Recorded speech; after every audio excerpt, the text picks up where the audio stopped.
Hey Nerd Faithful, it's Commander Ship from Nerd Union. This has been a wild week of news dominated by Star Wars, a gigawatt here, and a lack of something else. I'll get to that and more in this week's Rundown. Unless you've been living under a rock for the past week, you've at least heard there's a new Star Wars trailer, and has grown-ups everywhere crying tears of joy.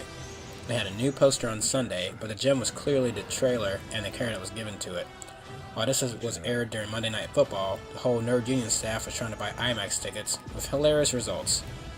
If you attempted as well, as Zach and myself did, you know that the site and many others were crashing, prompting many to go analog and pick up tickets in theaters. That sure would have made Admiral Adama proud, assuming of course he knew what Star Wars or Fandango is. I was just doing a full dive into the trailer since Kyle's taking care of that, and if you haven't seen it yet, what are you doing? Move over, Waldo. Where in the galaxy is Luke Skywalker? The disappearance of our favorite childhood hero in the trailers has led to rampant speculation that he may be getting killed off, he's turned to the dark side, or that he may secretly be Kylo Ren.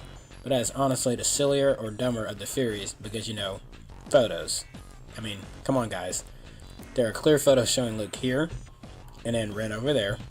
They are different heights. You know what? Just read Kyle's post this week. 6 reasons Luke Skywalker is not Kylo Ren. It will clear everything up, I'm sure. Have we considered the fact that maybe they just don't want to show him for some plot-driven reason? Maybe he's more critical to key plot points they can't show. Or could it be he's just not in it that much? Time will tell. The new poster may have been ignored a bit with all the trailer love, but Kyle Nelson noticed the addition of a sort of Death Star looking thing behind Finn.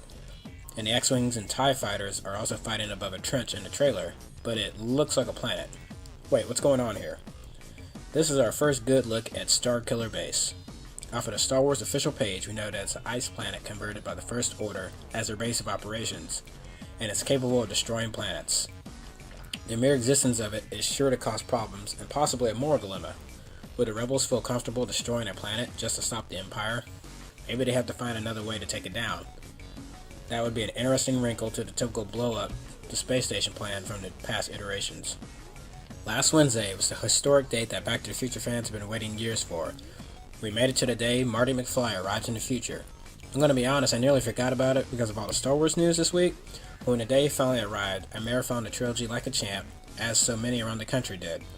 Some of the cooler future events that happened this week: Toyota recreated Marty McFly's truck from the first film, Nike had Michael J. Fox show off a working version of their self-lacing shoe, we had a disappointing Jaws 19 trailer shown off, limited versions of Pepsi Perfect were available for auction, and Jimmy Kimmel had Fox and Christopher Lloyd reprising their roles from the film for a short skit on his show.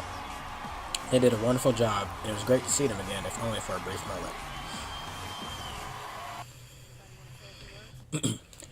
Halo 5 is only 3 days away, and as a surprise, Microsoft has released the soundtrack to the game for early streaming on SoundCloud. It is honestly the most robust of the entire series. I'm sure it will tie in better once I've been able to play the game. Just take a listen to The Light is Green, featured in the opening cinematic for Fireteam Osiris.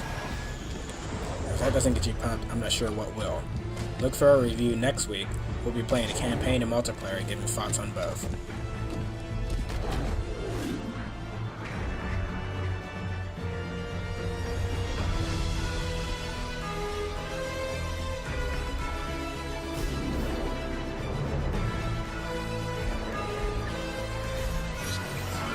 You a PI?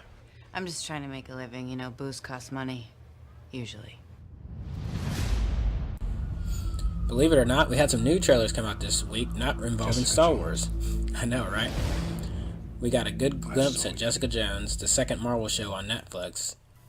And after a 2-year hiatus, the Venture Brothers are back with all the same hijinks and awkwardness we've come to expect.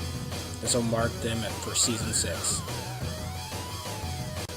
Shout out to WordPress blogger Goom. He caught a slight mix-up on issue numbers from our Wolverine post. We like to think of his full debut in number 181 of The Incredible Hulk as a real deal, but our reader was correct that he technically showed up in issue 180 first. Congrats on getting the imaginary gold star, bub. Also, if you're in the Nashville area, the Nerd Union Squad will be at Geek Media Expo for Halloween weekend. Come get your picture taken with the writers. We'll be interviewing and getting general impressions on the expo.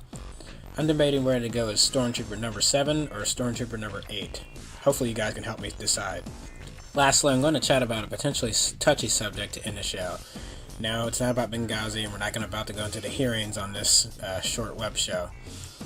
But there are reports of movement towards boycotting this film because it apparently supports white genocide and or hate. I'm not sure why you'd be getting mad about that now, considering the primary antagonist was voiced by James Earl Jones, a black man. Lando Calrissian was a black character played by a black actor, Billy D. Williams. Mace frickin' Windu was played by Samuel L. Jackson, another black guy and an important protagonist in the prequel trilogy, like the other two I just mentioned. Oh, should I also mention that the creator of Star Wars, George Lucas, is married to a black woman, Melody Hobson, chairman of the board at DreamWorks? Just, the crap that comes across my desk.